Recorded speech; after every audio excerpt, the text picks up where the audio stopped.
Hello everyone. तो कई दिनों से स्टूडेंट्स पूछ रहे थे कि नीट के लिए कौन सी स्ट्रेटजी बेस्ट रहेगी और कौन सी बुक्स उनके लिए सबसे बेस्ट रहेगी जिनको सॉल्व करके वो अच्छे मार्क्स स्कोर कर सकते हैं नीट में। ठीक है, तो नीट का पूरा पेपर पैटर्न और सिलेबस का वीडियो ऑलरेडी रिकॉर्डेड है, शायद अपलोड भी कर दिया गया होगा। आज मैं आपको बताने वाला हूं कि कौन सी बुक्स आपको सॉल्व करनी है नीट के लिए। दोनों स्टूडेंट्स को बताऊंगा, पहले वो स्टूडेंट्स जो कोचिंग नहीं जाते हैं, फिर वो स्टूडेंट्स जो कोचिंग जाते हैं। अगर वो कोचिंग नहीं जाते हैं तो आप YouTube से ही पढ़ें। ठीक है, फ्री कोर्सेज मतलब सब कुछ अवेलेबल है आपके लिए YouTube पे। क्या चाहिए और आपको, है ना। कई सारे चैनल्स हैं यहाँ पे, कई सारे कंपनीज अपना चैनल रन करते हैं, पूरा कोर्स उन्होंने अवेलेबल किया है। ठीक है, मस्त मस्त कोर्स अवेलेबल है यहाँ YouTube पे। तो जो लोग सेल्फ स्टडी कर रहे हैं वो एकदम से सेल्फ स्टडी मत करो कि खुद से ही पढ़ के क्रैक कर लेंगे, इतना ईजी नहीं होता है। ठीक है, इंडिया लेवल का एग्जाम है, नेशनल लेवल का, तो इतना ईजी तो होने वाला नहीं है, समझे। तो इसीलिए आप YouTube से ही पढ़ो, बट कहीं ना कहीं से पढ़ो, क्योंकि जितना अच्छा कंसेप्ट आप दूसरों से समझ सकते हो उतना खुद से नहीं समझ सकते हो। ठीक है, सब कुछ तो नहीं समझने वाला है ना। अभी 11th में आए हो 10th से, तो स्ट्रेटजी तो मैं कुछ नहीं देना चाहूँगा, मैं डायरेक्टली पढ़ाना शुरू करूँगा। आप लोग मेरे साथ पढ़ते जाना, स्ट्रेटजी वगैरह पे कभी मत भागना। ठीक है, एकदम सोने के भाव की ये सलाह है कि स्ट्रेटजी पर कभी मत भागना।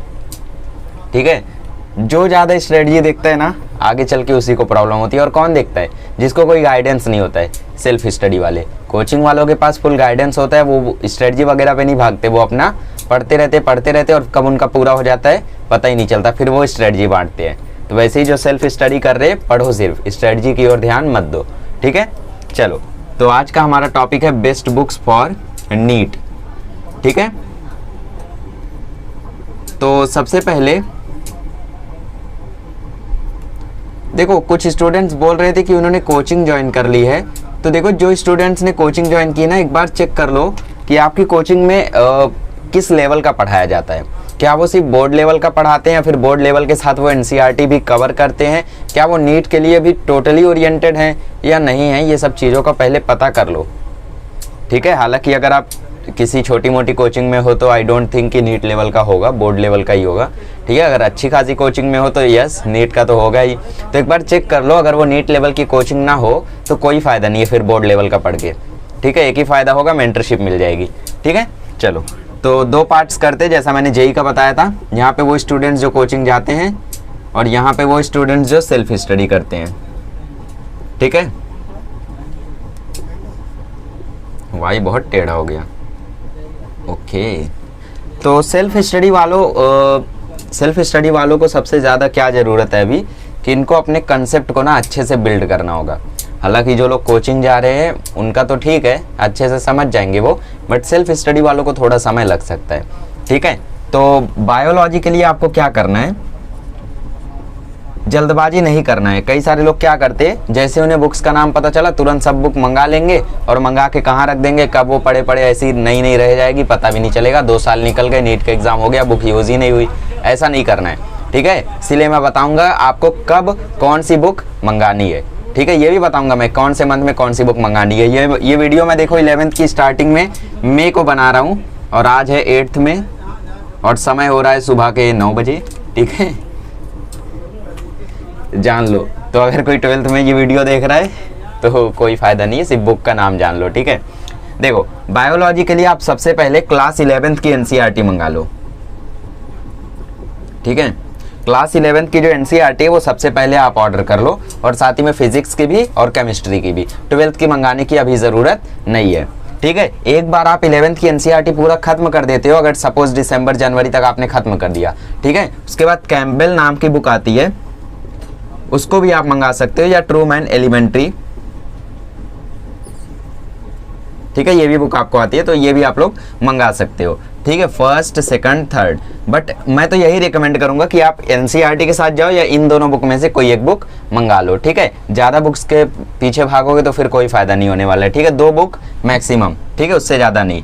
सॉल्विंग के लिए आप क्या करोगे, सॉल्विंग के लिए मतलब जब आप 12th में चले जाओगे, नीट का एग्जाम नज़दीक आएगा, तो आप PYQ सॉल्व करोगे।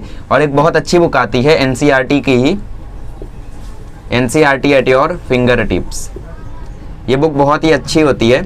इसमें मतलब आपको सॉल्विंग के लिए अच्छे अच्छे क्वेश्चन मिल जाते हैं और कभी कभी सेम टू सेम क्वेश्चन यहीं से उतार दिया जाता है नीट में। हालांकि ये जेई के लिए इंपॉर्टेंट नहीं है, बट नीट के लिए एनसीईआरटी और योर फिंगर टिप्स बहुत इंपॉर्टेंट है। कब ऑर्डर करोगे ये? जब 12th में, ठीक है, जब आप 12th में चले जाओगे या 11th का एनसीईआरटी पूरा खत्म हो जाएगा आपका पीसीबी का, तब ये बुक्स आप ऑर्डर करोगे। इन दोनों में से आई रिपीट एक ही बुक मंगाना, ठीक है। बायोलॉजी का समझ गए, पीवाईक्यूज कब? 12th में जाके, या फिर आप लोगों के मोबाइल में कई सारे एप्लीकेशंस आते हैं जहाँ पे आप लोगों को पीवाईक्यूज अवेलेबल हैं, तो वहाँ से भी आप देख सकते हो, ठीक है। और एप्लीकेशन को तो मैं ऐसे चैनल पर प्रमोट कर नहीं सकता, तो मैं आपको टेलीग्राम पे बताता हूँ जल्दी ही, champion Z NEET Telegram channel, champion Z JEE Telegram channel पर कि कौन कौन से ऐप्स बेस्ट हैं, ठीक है। आपको नहीं पता है तो आप लोग टेलीग्राम पर सर्च करो champion Z JEE, champion Z NEET, दोनों में से किसी भी प्रिपरेशन कर रहे हो आप तो एक ग्रुप ज्वाइन कर लो। वहाँ पे मैं स्टडी मटेरियल और इंपॉर्टेंट अपडेट्स वगैरह बताता रहूँगा, ठीक है। Make sure to join that, ठीक है। तो ये हो गया हम लोगों का बायो। फिजिक्स की बात करते हैं। सबसे पहले क्या करोगे? एनसीईआरटी खत्म करोगे। एनसीईआरटी जनवरी में खत्म हुई तो उसके बाद ये ऑर्डर कर लेना, ये ऑर्डर कर लेना। इसके बाद फेब या मार्च में आप ये ऑर्डर कर लेना, ठीक है। आराम से सॉल्व करना क्लास 11th का, फिर क्लास 12th का मंगाना, ठीक है। फिर उसके बाद जब 12th में जाओगे तब 12th का एनसीईआरटी मंगाना, ठीक है। बिकॉज जल्दबाजी नहीं करनी है, आप सेल्फ स्टडी कर रहे हो मतलब आपको थोड़ा सा समय लगेगा, भागोगे थोड़ी ना, ठीक है। तो 12th एनसीईआरटी 12th में ऑर्डर करना और फिर आराम से इसको मिला के आप पढ़ते रहना। फिजिक्स की बात करें तो HC वर्मा अगर आपने पूरी सॉल्व कर ली तो मुझे नहीं लगता है कुछ और ज़रूरत है आपको, ठीक है। बट HC वर्मा के पीछे डायरेक्टली मत भागना, बिकॉज कॉन्सेप्ट ऑफ फिजिक्स जो बुक है वो थोड़ी सी हाई लेवल की हो जाती है, IIT लेवल की है, तो नीट तो आराम से निकल जाएगा फिर, ठीक है। बाकी एनसीईआरटी थोड़ा सा नीट लेवल का रहता है, तो आप लोग पहले एनसीईआरटी सॉल्व करो। फिजिक्स के लिए, केमिस्ट्री के लिए, बायो के लिए, मतलब नीट वालों के लिए एनसीईआरटी तो भैया एकदम गीता की तरह है, ठीक है। तो एनसीईआरटी आपको जरूर यूज़ करनी है, एनसीईआरटी मस्ट है, ठीक है। तो फिजिक्स के लिए पहले एनसीईआरटी के पूरे एक्सरसाइज के क्वेश्चन सॉल्व कर लेना, थियरी कवर कर लेना, कंसेप्ट कवर कर लेना। उसके बाद अगर टाइम बचता है, रैंक थोड़ी बढ़ाना चाहते हो तो HC वर्मा सॉल्व कर लेना। मैंने आपको ऑलरेडी बताया है कि नीट में आपका जो सिलेक्शन, आपका जो स्कोर होता है वो बायो से होता है, आपका सिलेक्शन केमिस्ट्री से होता है, और जो रैंक है वो फिजिक्स से बनती है। मतलब बायो में स्कोरिंग है तो आप बायो में स्कोर करोगे तो आप लोगों का अच्छा मार्क्स आएगा, फिर केमिस्ट्री में और स्कोर करोगे तो सिलेक्शन मिल जाएगा। बाकी आप फिजिक्स में अगर ज़्यादा स्कोर कर दिया तो रैंक बन जाएगी। तो याद रखना, फिजिक्स जरूर स्ट्रांग रखना, ठीक है। बाकी बायो तो मस्ट है, बिकॉज 720 में से 360 तो बायो ही है। खैर जाने तो ज़्यादा बातें कर लिए। केमिस्ट्री में क्या करना है? केमिस्ट्री में देखो, अगर आपने एनसीईआरटी पढ़ ली ना तो आप लोगों को लगभग ज़रूरत नहीं पड़ेगी बाकी, ठीक है। फिजिकल, इनऑर्गेनिक, ऑर्गेनिक ज़रूरत नहीं पड़ेगी। बट आपको और हाई लेवल का पढ़ना है तो फिजिकल के लिए आप एन अवस्थी बाय कर सकते हो, ठीक है। या फिर आप लोग RC मुखर्जी की बुक सॉल्व कर सकते हो। खैर केमिस्ट्री में आप एनसीईआरटी कर लो, उतना बहुत रहता है, ठीक है।